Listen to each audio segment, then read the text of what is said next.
Talvolta, raccontava il guardiano, Melon trovava più piacevole intrattenere gli ospiti in un appartamento di Duven, anziché nel proprio. Giunse infine il momento in cui mandò a chiamare Duven e comprò in blocco l'appartamento con tutto il contenuto. L'affare fu il più grosso di cui si abbia ricordo nel mondo artistico. Duven aveva superato senza fatica i russi, poiché nel blocco sovietico vi erano 22 pezzi, mentre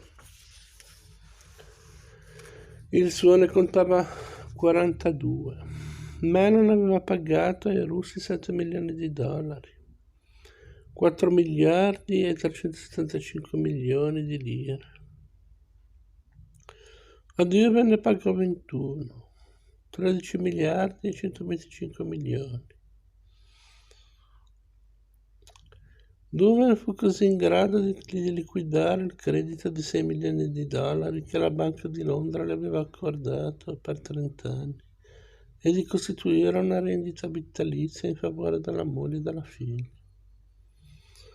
Pochi mesi dopo aver comprato da Duven l'appartamento di Washington, Melon scrisse al presidente Roosevelt offrendosi di costruire una galleria nazionale d'arte e di farne dono alla nazione insieme con tutta la propria raccolta e con una dotazione di 5 milioni di dollari, 3 miliardi e 125 milioni. Non appena il Presidente e il Congresso nel marzo del 1937 accettarono formalmente il dono della National Gallery a nome del popolo americano, Duven invitò l'architetto John Russell Pope a preparare il tutto. Duven aveva in antipatia la pietra calcarea, che gli dava una sensazione di sporcizia, mentre Melon aveva deciso di adoperarla per la costruzione della galleria, così come l'aveva scelta in passato per una serie di edifici commissionatili dal presidente Coolidge, che lo aveva incaricato di svolgere il programma edilizio nel distretto di Columbia. Duven indisse una riunione con Melon e Pope e tesse l'elogio del marmo. Pope osservò che il marmo comportava una spesa maggiore di almeno 5 milioni di dollari e Melon aggiunse che costava troppo. Duven propose allora di fare il giro della città in auto, approfittandone per mostrare numerosi esempi di edifici governativi di pietra calcarea.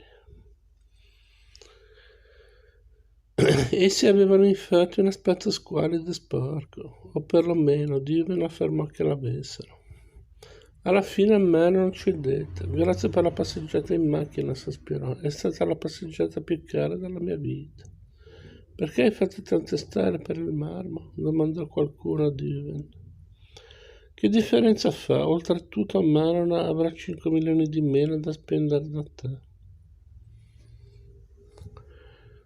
Avrò altri clienti oltre a Melon, ribatté Duven.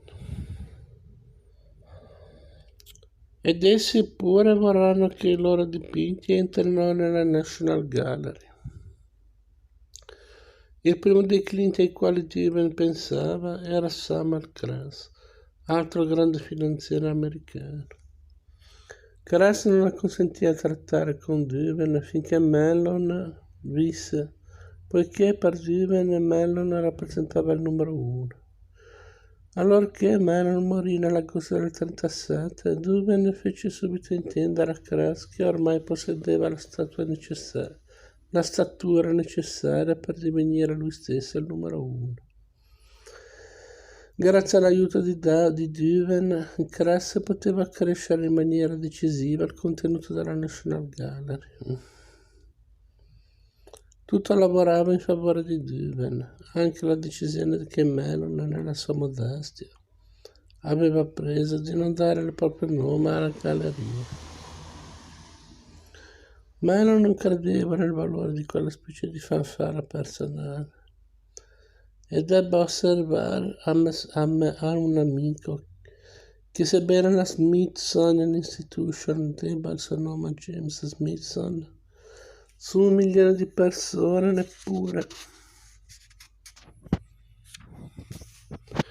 neppure uno sa dire chi sia stato Smithson.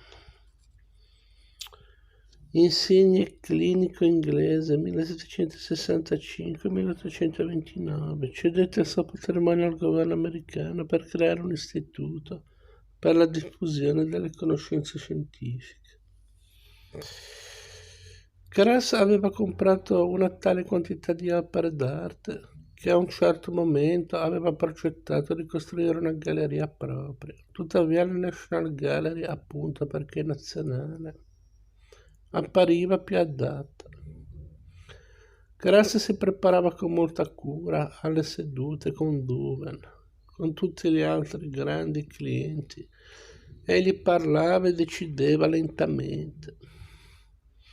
Faceva eseguire foto dei quadri che lo interessavano e vi rifletteva sopra l'infinito. Tutti gli anni andava in Europa e si trascinava per le gallerie, interrogando interminabilmente tutti coloro di cui apprezzava i pareri. A proposito dei quadri che pensava di comprare, perché questo quadro è buono? Domandava. Perché è migliore del quadro dello stesso artista che ha il tal dei tali. Che cosa gli conferisce tanto valore? Mi è stato detto che è restaurato. Quale parte è stata restaurata?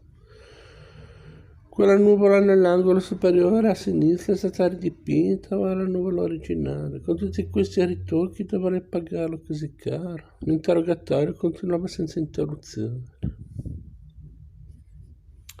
In termini puramente quantitativi, Kress divenne alla fine il più grosso cliente dell'intera carriera di Duveen, anche se tutto ciò che egli prese fu comprato in una vera e propria valanga d'acquisti durante gli ultimi 2 anni della vita di Duveen.